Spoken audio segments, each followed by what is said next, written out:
अस्सलाम वालेकुम नाज़रीन, PSL 11 स्पेशल ट्रांसमिशन सच टेलीविजन पर प्ले फील्ड के तहत आप देख रहे हैं। मैचेस का सिलसिला जारी है। कल का एक बहुत एक्साइटिंग मैच हुआ। एक लंबे अरसे के बाद हैदराबाद ने कुछ स्कोर किया, और खाली स्कोर ही नहीं किया बल्कि इस सीज़न का अब तक जितने मैचेस हुए हैं उसका सबसे बड़ा स्कोर कर दिया। 225 रन कर दिए। लेकिन क्या हुआ, बॉलिंग वहीं के वहीं मार खा गई बॉलिंग, और एक बार फिर सारे देखते रह गए। मुल्तान सुल्तान ने हालांकि इतना बड़ा स्कोर दिया, मुझे उम्मीद नहीं थी। पीटर सिडल और बाकी उनका बॉलिंग लाइनअप बड़ा तगड़ा बॉलिंग लाइनअप है, लेकिन बड़ा अच्छा खेले हैदराबाद के खिलाड़ी।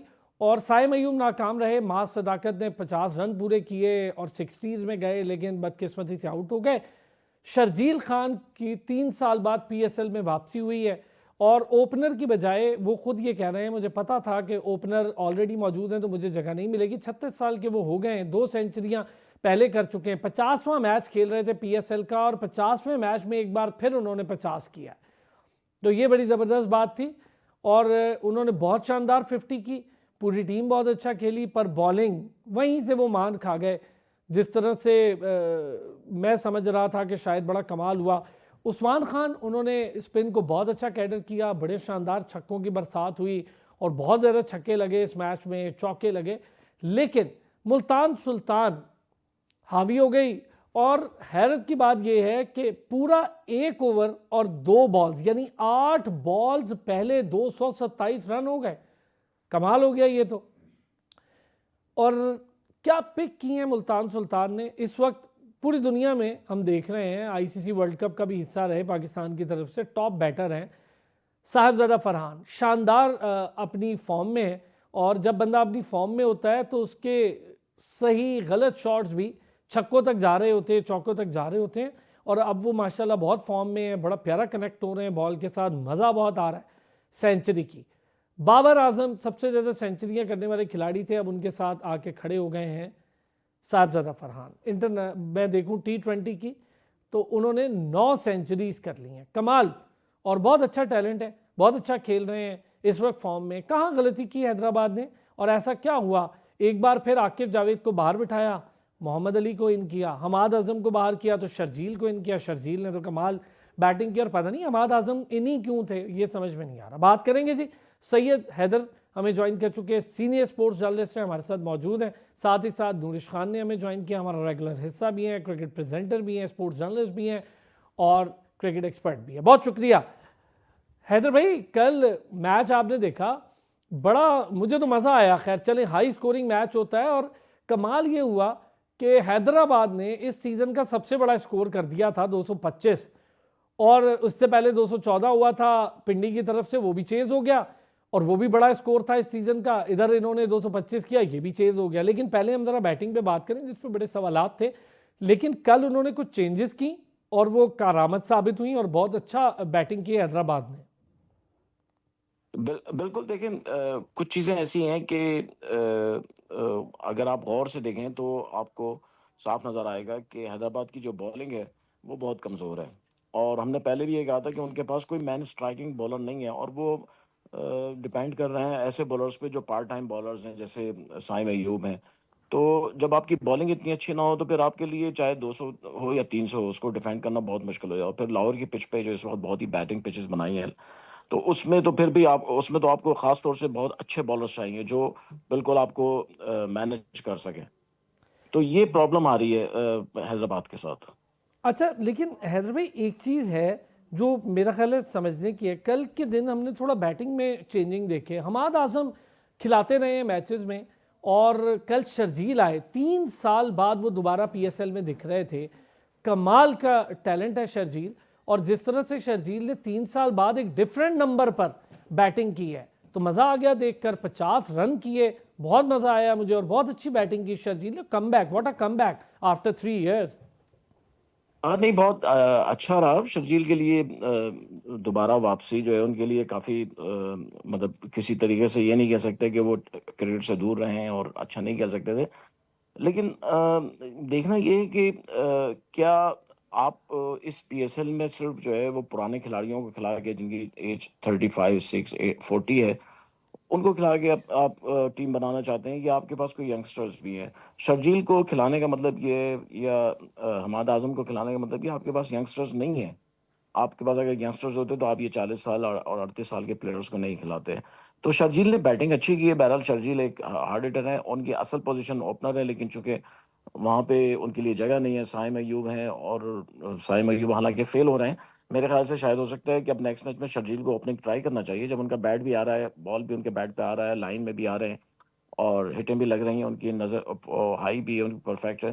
तो आप क्यों नहीं ट्राई करते हैं साइम की जगह उन्हें ओपनर? साइम तो खेलते रहे वरना उसमें पेशावर ज़ल्मी में, तो करना चाहिए। और शर्जील खान जो है, हो सकता है कि आपको एक बड़ी इनिंग दे दें, तो आपके लिए फिर एक अच्छा चांस बन जाएगा मैच जीतने का। ठीक हो गया। वसीक शाह ने भी हमें ज्वाइन कर लिया जी। वसीक शाह भी हमारा रेगुलर हिस्सा भी है, स्पोर्ट्स जर्नलिस्ट भी हैं, क्रिकेट एक्सपर्ट भी हैं, खुद भी बड़े अच्छे क्रिकेटर हैं। वसी, कल जनाब अली मैच आपके सामने हुआ, मुझे तो बड़ा अच्छा ये लगा। चले एक जमूर टूटा, मैच आ रहे हैं वो, और अपनी बॉलिंग से आ रहे हैं, क्योंकि बॉलिंग की हम देख रहे हैं कमजोरियां, पर उस पर हम अलग बात करेंगे। पर चलें, इस सीजन का सबसे बड़ा स्कोर करने में कामयाब हुई थी, वो थोड़ी देर में टूट गया। इससे पहले पिंडी ने भी किया था, वो भी टूट गया था, उसको भी चेज कर दिया था।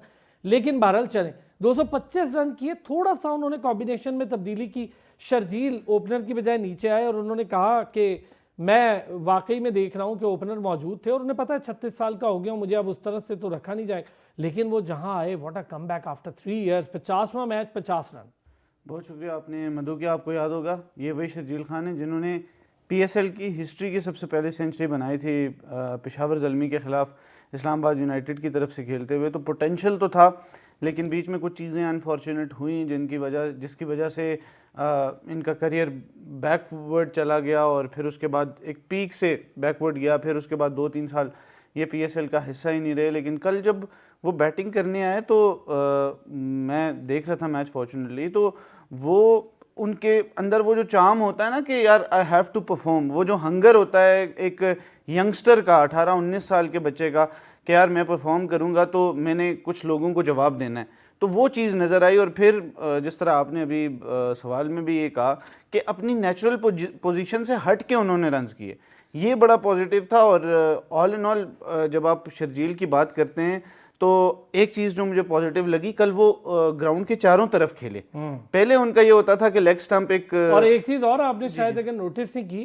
कि वो जब बॉल उनकी लाइन में, या जो एक एरिया होता है जैसे फखर का एरिया, उसमें पड़ती थी, तो वो लेग साइड पे पांव उठाकर शॉट मारते थे, जिसकी वजह से अक्सर एलबीडब्ल्यू का खर्चा उन्होंने वो भी नहीं किया। और बड़ा खूबसूरत बिल्कुल ऐसे, यानी उन्होंने ऑफ स्टंप का बॉल, जब भी आप ये तो बेसिक है ना अरसलान भाई, आप खुद बैटर रहे हैं कि जब तक आप बॉल को मेरिट पर खेलते हैं तो आपको रन्स भी मिलते हैं और आप आउट भी नहीं होते, और जैसे ही आप साइम अयूब बनने की कोशिश करते हैं तो फिर आपको ये चीज़ें देखने को मिलती हैं, जिस तरह आपने कल साइम अयूब का फिर आउट, चलें उस पर बाद में बात करेंगे। लेकिन शर्जील खान एक पॉजिटिव तो अब मैं नहीं कह सकता, क्योंकि अब वो नेशनल टीम के लिए तो इतना ज़रूरी नहीं है, लेकिन जिस तरह का उनका करियर रहा है, जिस तरह उन्होंने पाकिस्तान को रिप्रेजेंट किया, और इस्लामाबाद यूनाइटेड जब टाइटल जीती तो उसमें उनका कलीदी किरदार था, तो उनका वापस आना और उनकी अच्छी परफॉर्मेंस एक पॉजिटिव साइन ही है। लेकिन उससे ज़्यादा जो positive sign for the Pakistan cricket going forward is कि माज ने जिस तरह बैटिंग की, मैंने आज तक किसी भी हमारे यंगस्टर को कम से कम इतनी दलेर बैटिंग, फियरलेस बैटिंग करते हुए मैंने नहीं। लेकिन शॉट्स कनेक्टिविटी ऐसे नहीं थे कि आपने एक शॉट पे कैच छूट गया तो दूसरे पे शॉट नहीं, उसके पूरी 60 की इनिंग बड़ी क्लियर खेली है। एग्जैक्टली, और फियरलेस था। और जब हम बात करते हैं ना कि फियरलेस और एग्रेसिव क्रिकेट, वो ये होती है जिस तरह कल माज खेला। माज ने सारी ग्राउंड में शॉट्स खेली और उसने किसी भी बॉलर को बख्शा नहीं है। सामने अच्छी बॉलिंग थी लेकिन उसने किसी भी बॉलर को बख्शा नहीं है, और उसने मेरिट पर, फिर वही बात है कि खेला, और वो एक बहुत पॉजिटिव है, बहुत ज़्यादा पॉजिटिव एक चीज़ है कि पाकिस्तान के लिए गोइंग फॉरवर्ड माज अगर इस तरह की इनिंग्स खेलते हैं कि 26 बॉल पे 62, और हम हमेशा गिला यही करते हैं कि हम T20 में मिडिल ओवर्स ठीक खेल जाते हैं, डेथ ओवर्स भी हम ठीक ही कर जाते हैं, लेकिन हमें वो डेंट जो 20-25 रन का शुरू में पावर प्ले में कम होता है, हाँ। वो हम अगर 180 करते हैं तो पावर प्ले में अगर 25 रन ज़्यादा होते हैं तो वो 205-210 हो सकता है।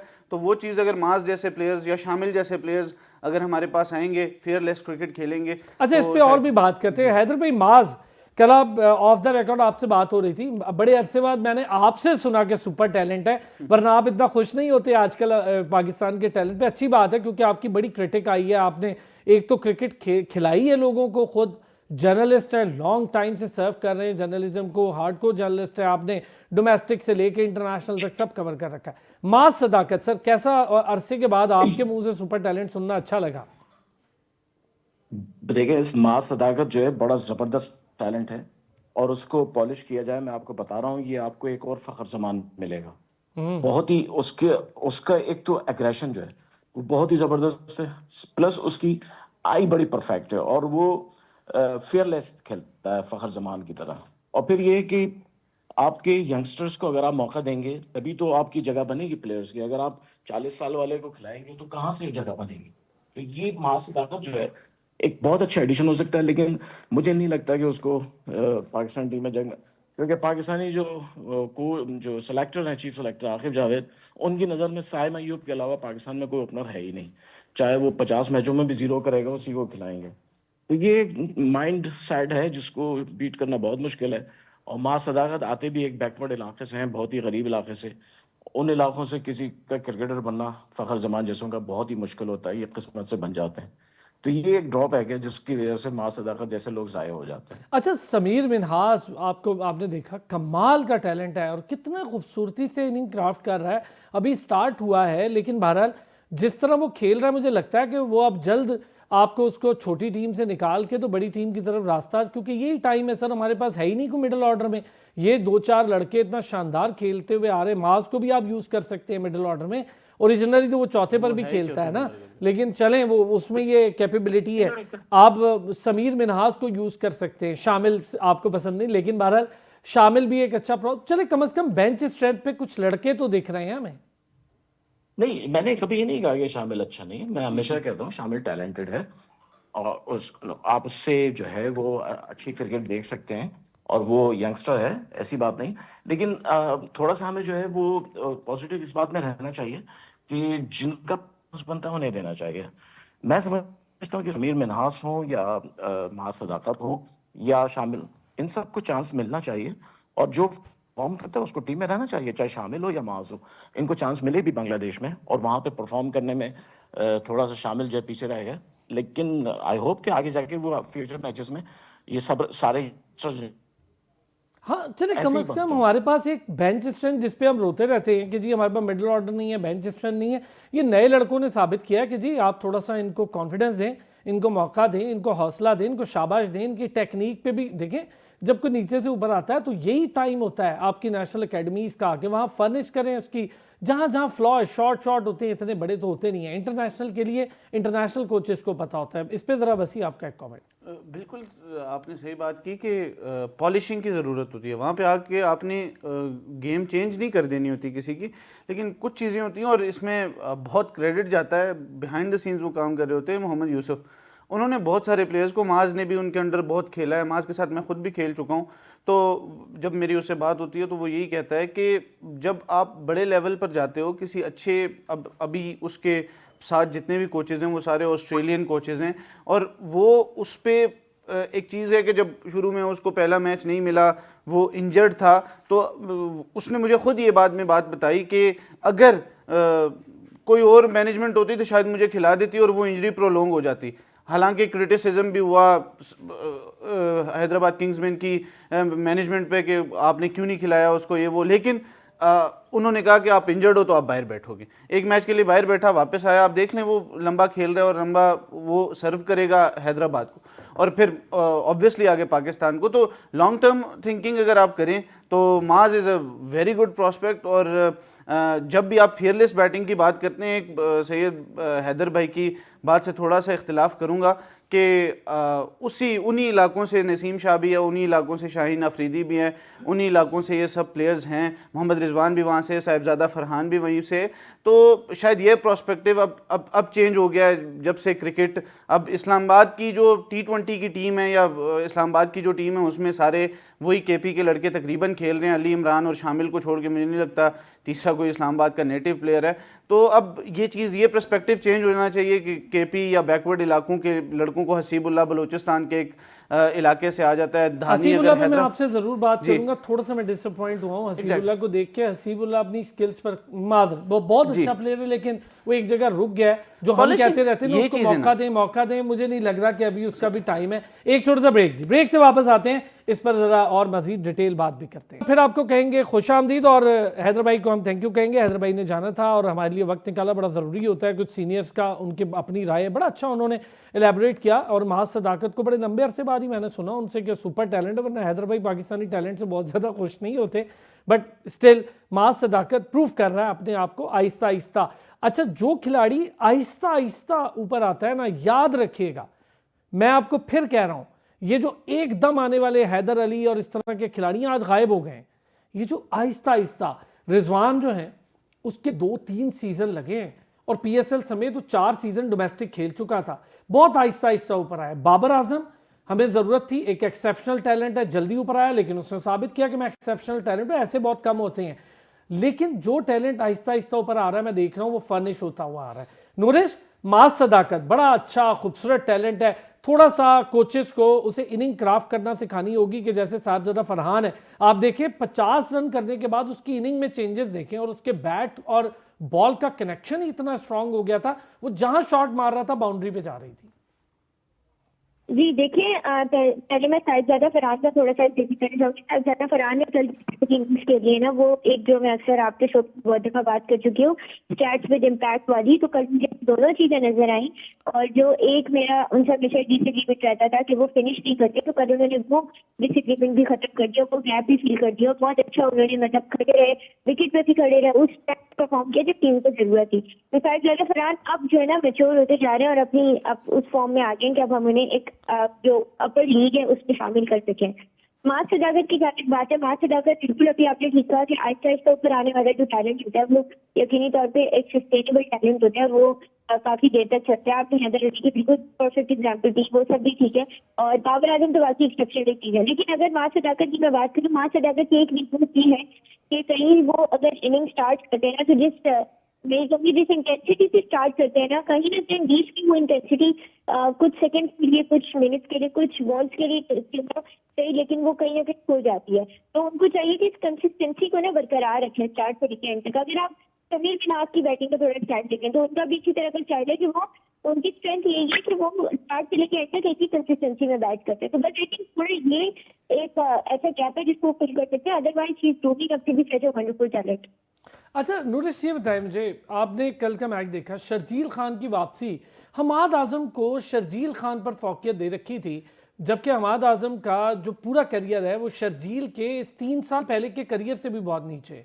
शर्जील तब भी बहुत ऊपर करियर पे बैटिंग करता था, 3 साल बाद उसका कमबैक हुआ, व्हाट अ कमबैक, बहुत अच्छी बात है, बड़ी मुनज़्ज़म। अभी वसी ने बड़ा अच्छा कहा कि उसने वो तमाम जो पुराने मामलात थे कि सिर्फ ऑन साइड पे ज़्यादा कैडर, उसने हर तरफ ग्राउंड के शॉट्स खेली और सेंसेबल हिटिंग की, कहीं कैच गिरता नज़र नहीं आया, कहीं फालतू शॉट्स नज़र नहीं आए, और बड़े आराम से उसने खेला। ऐसा ही है, लेकिन हैदराबाद का एक वीकनेस जो हमने काफी टाइम जिक्र भी किया, हैदराबाद की वीकनेस यही है कि वो बना ही नहीं पा रहे प्लेइंग 11, अपनी कॉम्बिनेशन ही उनकी सेट हो रही, तो उन्हें समझ ही नहीं आ रहा था कब हमने हमाद आजम को खिलाना है, कब हमने शर्जील खान को खिलाना है। तो ये इशूज जब फिर होते हैं तो फिर इस तरह के ब्लंडर्स होते हैं, मैं इसको ब्लंडर कहूँगी, मिस्टेक नहीं है। और अगर आप देखिए ना, शर्जील खान को पहले मैच में इसी तरह परफॉर्म करते हैं। शर्जील खान एक बहुत एलिबल प्लेयर है। कल भी एक शो पे मुझसे इसका जिक्र हुआ, तो मैंने यही बात कही थी कि शर्जील खान एक ऐसा प्लेयर है कि जो जिस भी टीम में जाएंगे ना, उनकी खुशनसीबी है कि उनको शर्जील खान जैसा प्लेयर मिलेगा। कराची किंग्स पे जब थे तब भी वो बहुत एक एंकर का रोल प्ले करते थे, एग्रेसिव खेलते थे, और फिर उसके बावजूद मतलब एक बहुत वेल राउंडेड सी बैटिंग करते थे, और अपनी गलतियों पे जो है ना मतलब एक्चुअली रिफ्लेक्ट करते हैं और उन पर करके काम करते हैं, तो उससे बहुत अच्छा एक हमें ओवरऑल रिजल्ट दिखता है। अच्छा, यही वैसी शर्जील पे हम बाद में कहने का मकसद ये है, जो नए लड़के खेल रहे हैं, ठीक है जी, आप कहते हैं शर्जील ने अभी आके इंटरनेशनल के लिए उस तरह नहीं खेलना, ऐसे नहीं, ये जो नए लड़के खेल रहे हैं ख़ास तौर पे अभी इन्हीं की टीम में, लेफ्ट हैंडर साइम भी है, लेफ्ट हैंडर शर्जील भी है, और शर्जील उससे पहले बहुत एक्सक्लूसिवली ओपनर रहा है हमारा, बहुत अच्छा ओपनर था। वो अलग बात है कि वो बेचारा किसी कंट्रोवर्सी का शिकार हो गया, जो भी हो, बट वो कोई कराची से नहीं था जिसको प्रिविलेज क्रिकेटर समझे, वो हैदराबाद से था। मेरी हैदराबाद से खेला है मैंने, उन्हें खेलते देखा है जिस जगह वो रहते हैं, और कोई अमीर भी नहीं था, कोई कॉन्टैक्ट्स भी नहीं थे, अल्हम्दुलिल्लाह वो अपनी मेहनत पे आ गया है। तो शर्जील ने बड़ी मेहनत की और छोड़ी नहीं है डोमेस्टिक। 3 साल खामोश रहा, कुछ नहीं कहा कि मुझे PSL में नहीं ले रहे, मेरे साथ ये नहीं कर रहे। वापसी पे 50 करता है, शॉट्स को अपनी इम्प्रोवाइज करता है, गेम को इम्प्रोवाइज करता है इन 36 ईयर्स। तो ये चीज़ मेरा ख्याल है नए लड़कों के लिए एक मैसेज है। मैं हमेशा से ये कहता हूँ कि जब जुनैद खान को एक बार आपने पिक नहीं किया था तो वो उनकी इंस्टाग्राम स्टोरी आ गई थी, फिर सुफियान मुकीम ने अभी रिसेंटली ऐसे ही किया, हसीबुल्ला के साथ भी ऐसे ही हुआ कि आप लोग एकदम बोलना शुरू कर देते हैं। लेकिन आपको फवाद आलम याद होंगे कि उन्होंने 10 साल, मुझे नहीं लगता कि कोई डोमेस्टिक सीजन मिस किया हो, बड़ी resilient, और मुझे ये अगर if I am not wrong, उन 10 सालों में वो अगर टॉप नहीं रहे तो टॉप 3 रन्स गेटर में उनका हर साल नाम होता था। लेकिन कभी प्रेस कॉन्फ्रेंस में उन्होंने फलां के बारे में फलां के बारे में बात करते हुए आपने नहीं देखा होगा। फिर आपने अभी एक बहुत इंपॉर्टेंट बात की कि कोई भी प्लेयर एक सीजन में नहीं बन जाता। जो एक सीजन में बनते हैं, जो एक सीजन के जनरेशनल टैलेंट होते हैं, वो फिर बड़े टूर्नामेंट से पहले बाहर हो जाते हैं। अब सबसे प्राइम एग्जांपल हमारे पास साहिबजादा फरहान की है। मैंने साहिबजादा फरहान को फर्स्ट टाइम डोमेस्टिक T20 खेलते हुए 2014 में देखा था।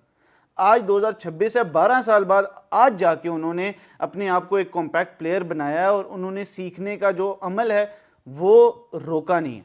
Same goes with Sharjeel Khan. Sharjeel Khan मैंने अभी पहले भी बात की कि 2016 में उन्होंने पहली ही PSL में पहली सेंचुरी स्कोर की थी, लेकिन उसके बाद भी उनका वो जो लर्निंग पहला खिलाड़ी था PSL का पहला, और फिर प्ले ऑफ में प्रेशर सिचुएशन ज़ल्मी के खिलाफ उन्होंने इस्लामाबाद यूनाइटेड को जितवाने में बड़ा किरदार अदा किया। ठीक है, फिर उसके बाद भी वो मुसलसल खेलते गए, बीच में जो भी अनफॉर्चुनेट हुआ उसके बाद भी पाकिस्तान के लिए भी वो खेलते रहे, लेकिन उनका जो प्रोसेस है वो नहीं रुका। हाँ, सीखने वाला प्रोसेस उन्होंने नहीं रोका अपना, और उस वजह से आज वो वापस आए। नहीं तो 3 साल क्रिकेट आपने ना खेली हो कम्पिटिटिव लेवल पे तो मोहम्मद आसिफ जैसा प्लेयर भी जो स्विंग के सुल्तान थे और ऐसे खड़े खड़े भी बॉल कर देते थे तो वो स्विंग होता था, तो वो भी सस्टेन नहीं कर पाए। तो आपने सीखते रहना होता है, और ये चीज़ बहुत, अब देख लें कि आपके सामने एक प्लेयर है, आपका सीनियर है, तो उसमें साइम को भी सीखना चाहिए, उसमें इवन मास को भी सीखना चाहिए, उसमें जो साद अली हैं, रिजवान हैं, जितने भी प्लेयर्स हैं वहाँ पर मौजूद, उन सबको इस चीज़ से सीखना चाहिए कि अगर हमारा एक सीनियर है जिसको अब बिल्कुल, मतलब मुझे भी पता है, और आप ओपनिंग से हटा के 3 साल के गैप के बाद लाते भी चौथे पांचवें पे, बहुत बड़ी बात। और दूसरी चीज़ ये है कि शर्जील खान को खुद भी ये पता है कि मैं अगर लीडिंग रन स्कोरर भी हो जाऊं इस टूर्नामेंट का तो मैंने नेशनल टीम में नहीं आना, लेकिन फिर भी उनकी हंगर इतना है कि ठीक है, मुझसे जो गलतियां हुई हैं शायद मैं उनको थोड़ा क्रिकेट खेल के ही ठीक कर दूं।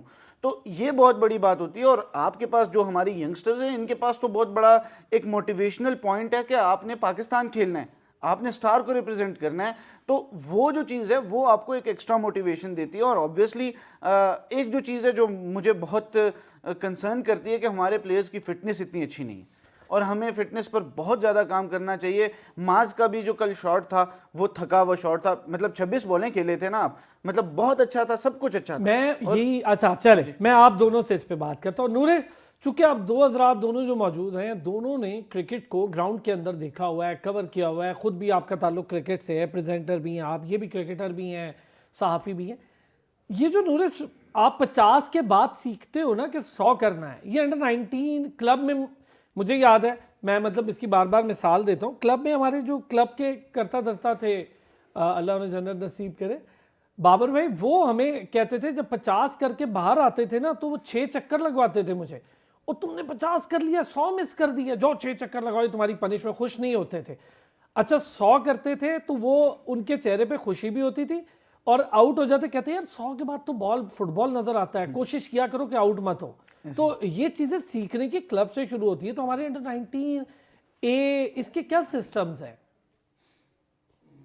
देखिए इसमें अगेन जैसा कि आपने बहुत अच्छी एग्जाम्पल ली, इसको मैं जो है ना, एक गौतम गंभीर, आपको याद होगा अभी T20 वर्ल्ड कप जब इंडिया जीता था तो फाइनल के बाद जो उन्होंने प्रेस कॉन्फ्रेंस प्रेस की थी, उसमें उन्होंने ये बात सही थी कि एक अगर उन्होंने कहा था कि मेरा कोई प्लेयर अगर 96 पे खड़ा होता है ना तो मैं उससे ये नहीं कहता कि आप सिंगल डबल लेके वो करो, आप अटेम्प्ट करो हिट करने की, कि 96 पे दूसरे आपको चौका चाहिए वो करने के लिए, तो आप कोशिश करो, अटेम्प्ट जस्ट हिट करो ताकि आउट ऑफ दी बाउंड्री जाए और वो सेंचुरी हो, तो सेंचुरी कंप्लीट करने की प्रेफरेंस होगी रादर देन के रन लेना और जो है ना उसको रोक के रखना सेंचुरी को। तो आई थिंक ये बहुत जरूरी होता है। और इस इंटेंट के साथ अगर आप अपनी 50 की बात करते हैं, क्योंकि देखिए it's as simple as that, आपकी जो 50 आती है ना, जो आपका वो एक पहला हाफ होता है, और जो 50 के बाद में 100 तक का पूरा पार्ट होता है, वो आपका सेकेंड हाफ हो जाए। तो फर्स्ट हाफ आपको टाइम लगता है, आप कंडीशन देखते हो, जज करते हो।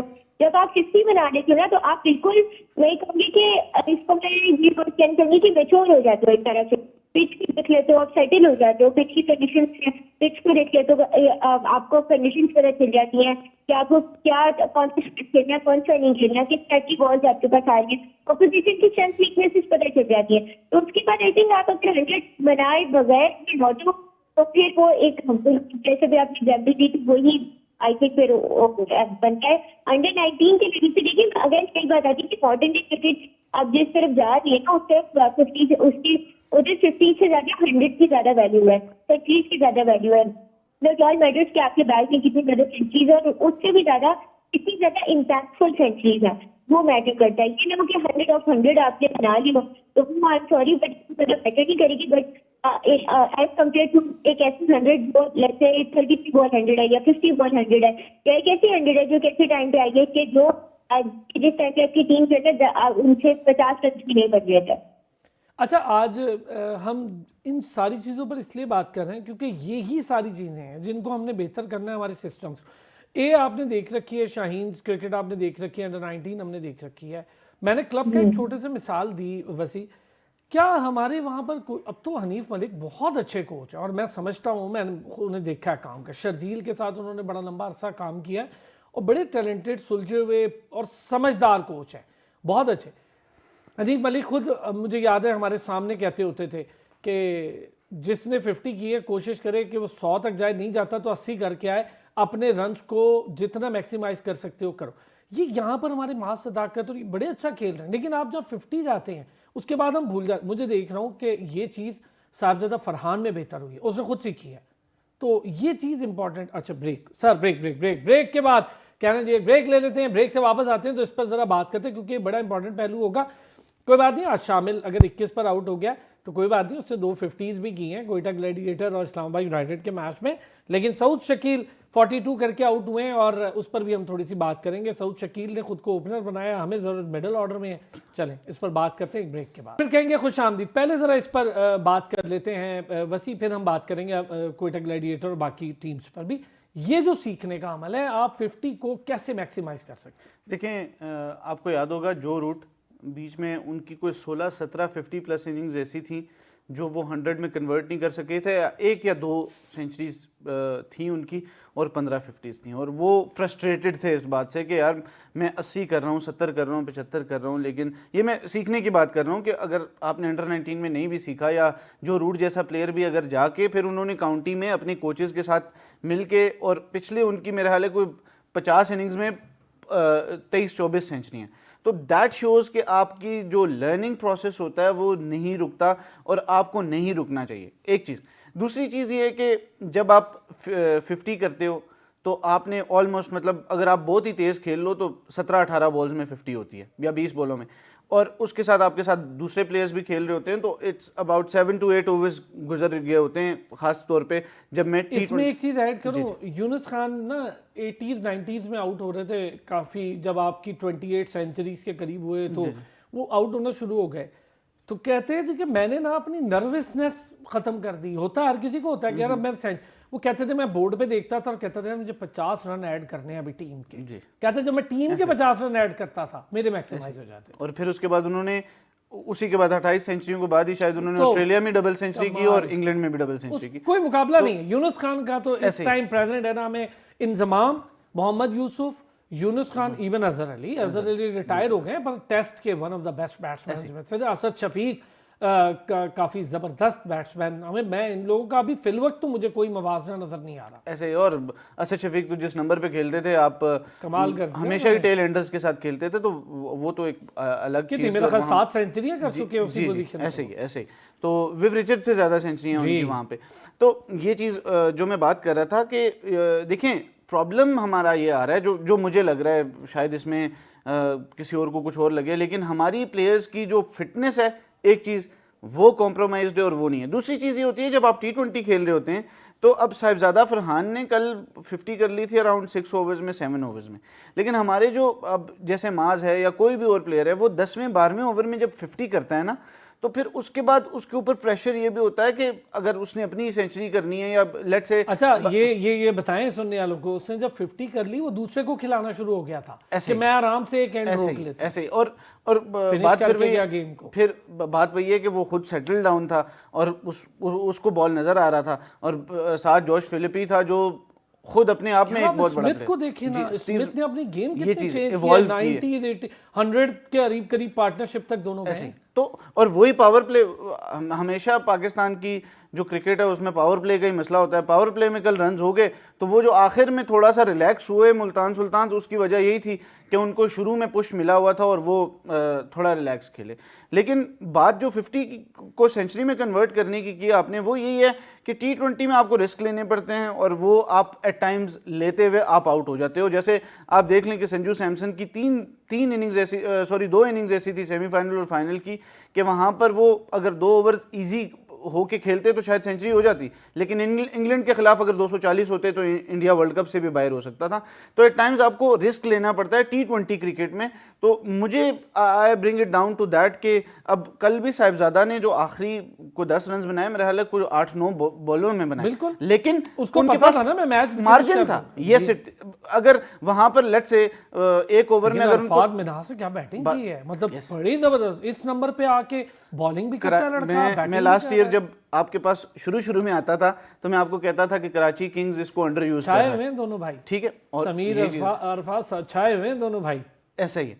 तो सर मेहनत है ना, आप ये देख लें कि समीर की मेहनत है और अरफात तो काफी अरसे से खेल रहे हैं ना। समीर इनके फादर की बड़ी मेहनत है, खुद अंडर 19 के वो प्लेयर हैं और बड़ा उन्होंने अपने, और मैं कहता हूं उन्होंने पाकिस्तान को 2 कमाल का टैलेंट दिया। ऐसे ही कोई दो राय अब अरफात की बात यह है कि अरफात तो काफी अरसे से खेल रहा है, उसके साथ मैं एक कैंप भी कर चुका हूं पहले, तो वो तो काफी अरसे से खेल रहा है और उसको डे बाय डे बेटर हो रहा है। अच्छी चीज ये है ऐसे, और उसको चांस नहीं मिला उस तरह, क्योंकि समीर ने जो 100 कर दिया इंडिया के खिलाफ, तो इंडिया के खिलाफ जो भी आप परफॉर्म करते हो तो आपको थोड़ा हाइप मिल जाती है। लेकिन अरफात कंसिस्टेंट है समीर, ये भी कहें, ये जरूरी ये है। लेकिन मुझे अगर मुझसे आप पूछे ना तो आई रेट अरफात ओवर समीर। चले हम जरा इस पे और बात करते हैं। नूरिश, ये जो क्वेटा ग्लैडिएटर में सऊद शकील ओपनर आ रहे हैं, अच्छा ठीक है, आज वो मैचेस कुछ मैचेस उनके ऐसे ही चले गए।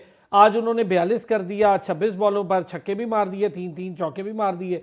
शामिल ने 15 पर 21 कर दिया।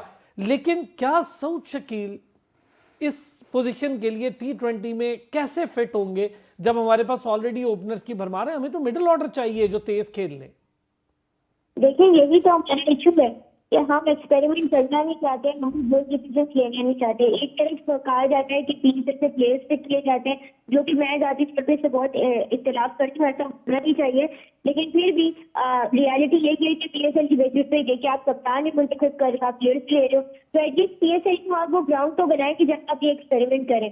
आई की संस्कृति जैसे कैप्टन आप उनको आप करना चाह रहे हो, आप उन्हें मतलब कॉन्फिडेंस देना चाह रहे हो ओपनर बैठ के, but it doesn't make sense। आप एक मैच क्वार्टर को चाहिए कि क्योंकि क्वार्टर एक ऐसी टीम है फिर इसका TSL की चीजें ना फुटिंग स्ट्रॉन्ग हो गई है।